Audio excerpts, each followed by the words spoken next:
Hey everybody, MotoPoet59 here.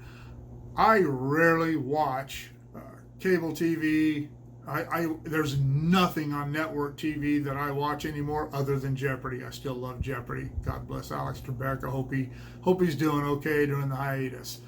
But I just don't watch network TV. I don't watch cable TV anymore. The only reason I don't get rid of it is it's only about $40 a month for the cable. My internet is what costs me the most money. And people say, oh, you can get streaming, you can do this, you can do, yeah, but by the time you pay for all those services, you're paying $150 a month just for the streaming services on top of your Wi-Fi. So it's easier to just do it the way I do it. But I've gotten to where, like I said, I just don't watch much on that anymore. And yesterday morning, this is Monday, July 6th, and yesterday morning, Sunday, when I got up, I thought I would click it over to the cable TV to see what was on. I record everything. I never watch anything live. And I was going to see if anything interesting had recorded since Jeopardy went on hiatus a week and a half ago. And the program that was on when I turned it on was Meet the Press, which I haven't watched. I'll bet I haven't watched Meet the Press in 15 years. And it's just another liberal mouthpiece show, and I don't care for it any more than I care for MSNBC. And when I turned it on, it was President Trump talking to an interviewer, obviously about not having worn a mask at the speech he did on July 4th, on Independence Day. And I caught the very end of it. He was just saying, oh, no, it's not that I mind wearing a mask, and if people want to wear masks, they should certainly wear them, and yada, yada, yada, pitching the line about that. But he said, oh, I don't have a problem wearing a mask, but, he said, I kind of look cool in one. I thought I looked like the Lone Ranger. And it went back to these two hags. I don't know who they are. I've forgotten their names. I've never heard of either one of them before. Ugly old blonde and an ugly brunette, Rachel Maddow look-alike. And the first thing that haggerty-ass blonde said was, well, I should point out that if he really looked like the Lone Ranger, the mask would be covering his eyes. And it just made me realize that he was being funny. He was being clever. But their absolute and total hatred of him doesn't allow them to understand his wit, his sense of humor, and to the point where they don't even realize when he's making fun of them. They take it all so seriously because they're incapable of getting it through their hate. And hate it's such a poison. It's such a poison emotion. It poisons the way you see and think and talk. It's horrible. And the left are simply infested with it. And these two chicks were no different, man. If Barack Obama had said something like that in something when he was president, they'd all be going,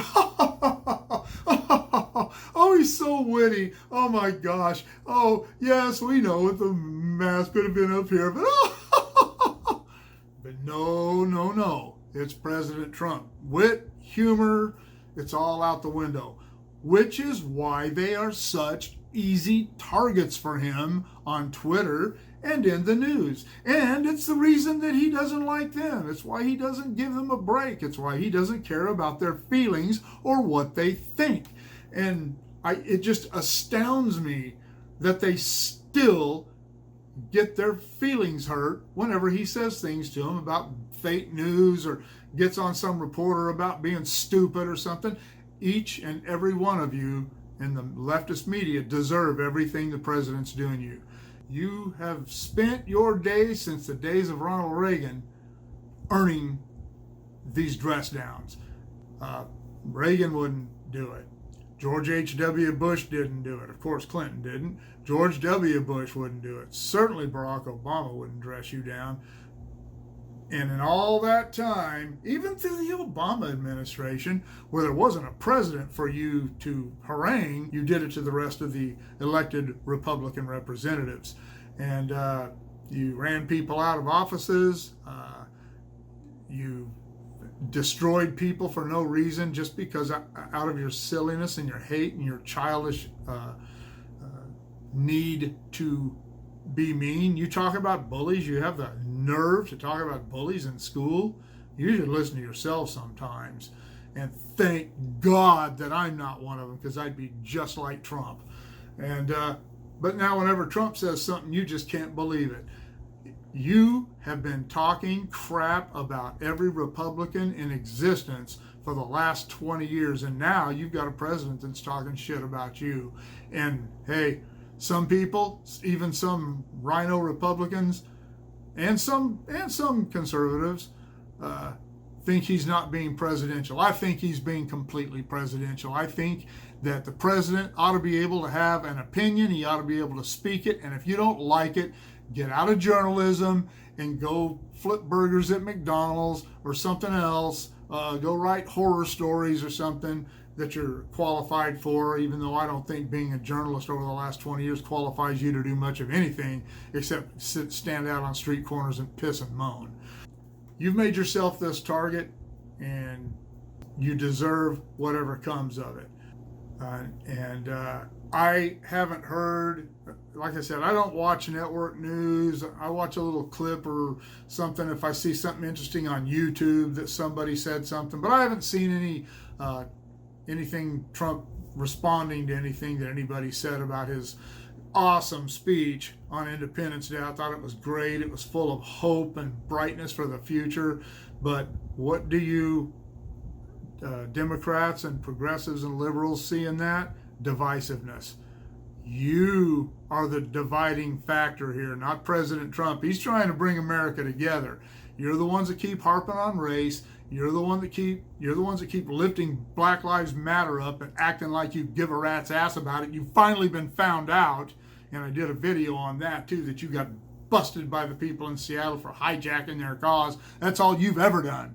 That's all you have ever done, is hijack other people's causes for your own political gain. And this time you got caught by the people you supposedly support. We've always known as conservatives that that's what you're up to. That's why we don't want your leadership, your elected representatives in Washington on any side. We don't want you on our side. Stay away from us. We don't want your poison.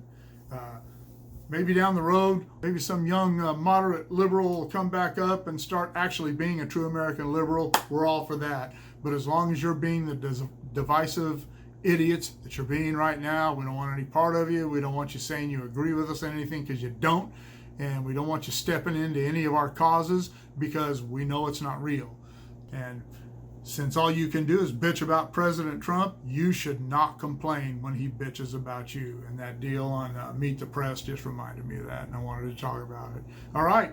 Let me know what you think. Maybe I'm all wet, but I don't think so. Leave comments below. Shoot me an email, motorport59@gmail.com. Like, share, subscribe, and we will see you all later. Oh, and don't forget to click on the bell if you want to be notified of future content. Bye.